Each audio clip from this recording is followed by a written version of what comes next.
Well, good morning. I'm Billy and this is Jammer 360. Today we are on our fifth and final island stop. Today we are in Hilo on the big island of Hawaii. So we're going to take a trip up and take a look at Volcano today.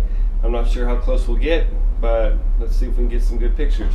And last night as we were heading here, it was about 1 o'clock in the morning, we did go by the volcano and you could actually see it glowing on the hill as the lava was going into the ocean. I don't think we're going to get quite that close, but hopefully we will. I really was quite surprised how many people got up at 1 o'clock to see this. Usually this ship takes it out of Kona. It will go north around the island. It's like 126 miles. Our cruise director said he's been on this ship for 12 years and it's been 10 since the captain decided to take the boat south, because it's like 240 miles. Takes a little longer, but since the weather was great, it was clear, and the way the tides were running, he took us south so we could go next to the volcano. So that was a really cool experience. All right, so we just arrived at the Honolulu Macadamia nut factory and farms. As you can recognize this logo, or maybe this logo here. So all the nuts you see in the store with this is where they come from. You got groves all around here and around the back of the plant. Over here, we can actually go and look inside, and most of it is handled by machines where they separate the nuts and stuff. So there's the workers separating the nuts. These look like actually they're making the chocolate candies. Just like Lucille Ball, they're coming out, taking them all, putting them in the boxes and sending them on. I don't see them eating them all like she was though. And here these ladies are making a different type of candy. Actually that's the beginning of it. There's the nuts coming out, they're separating them out. Over here they're getting covered with chocolate. They're going through that little thing. They pop out on the other side where those ladies were putting them in the box. So here we have an entire store of nuts.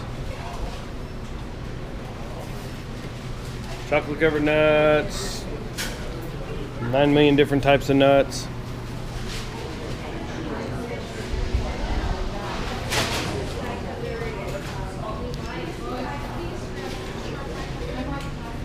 And these are all the different flavors.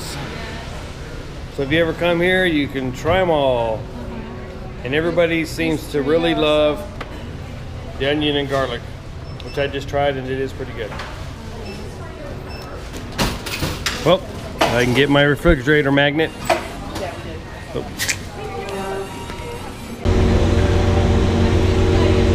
So this here is actually where they process the nuts.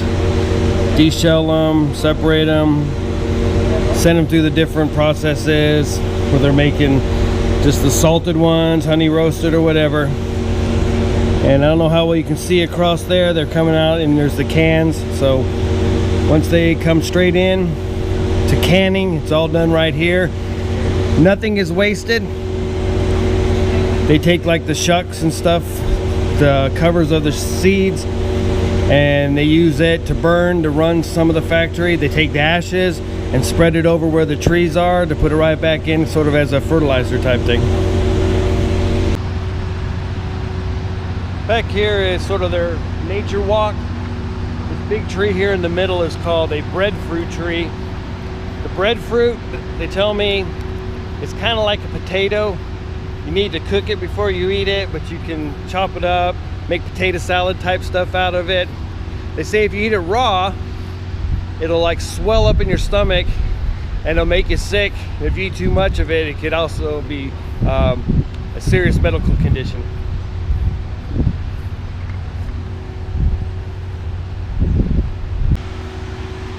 I don't know if you can see it or not, but that green ball thing up there, that is the breadfruit. I don't know if I'd want to eat something that looks that weird.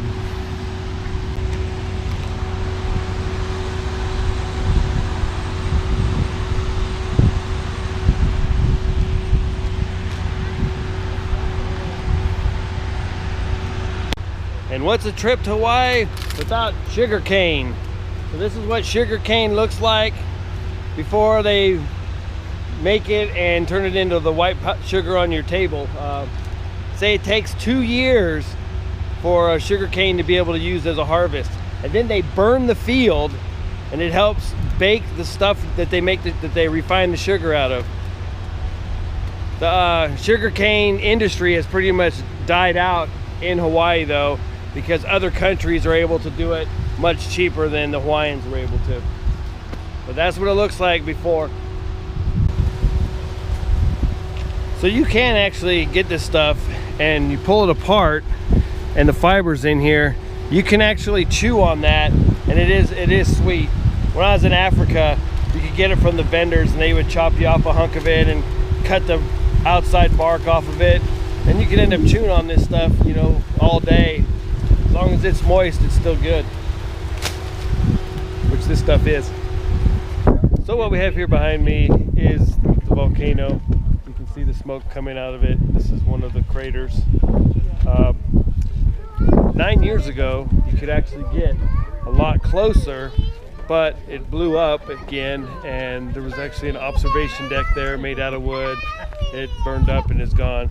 This is as close as they'll allow people to go now, because they don't know. It could at any time just pop again and blow to pieces. There's several places around here. Way back off, you can hardly see, is another mountain. This is another mountain that they're watching. It's starting to rumble.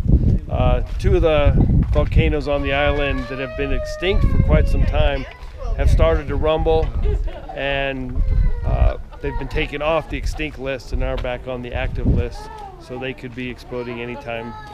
There's really no way for them to detect when they might go off.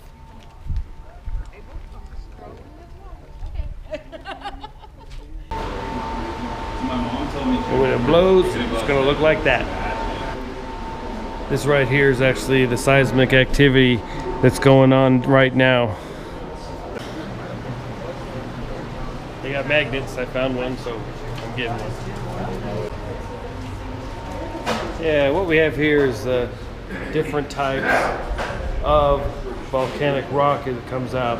Like they call this a volcanic bomb. It's ejected out into the air. These are just the little pieces, but the most interesting is this stuff. It looks like hair. It's actually strands of glass that is made when the rocks are thrown in the air. And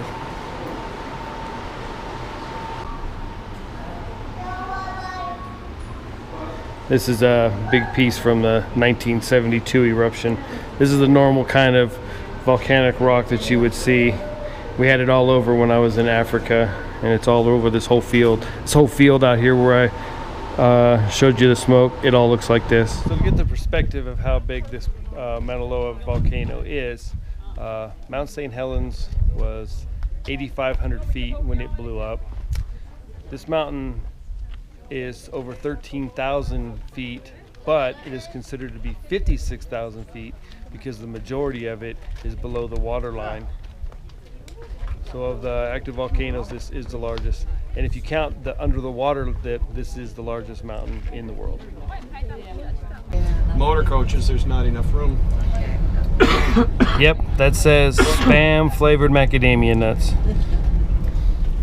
Only in Hawaii, the land of spam. So we're gonna head down into the lava tubes. It's the tubes that's made, lava went through, and it made like a little cave. So we're gonna go down and walk through that.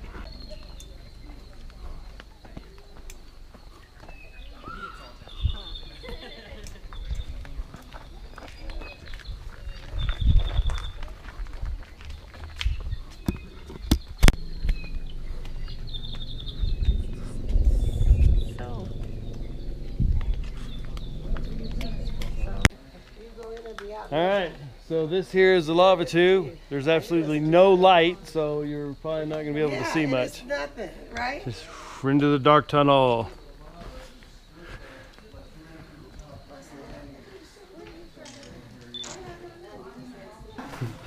So they do have a couple of these little lights inside, so you can kind of see in through the dark tunnel.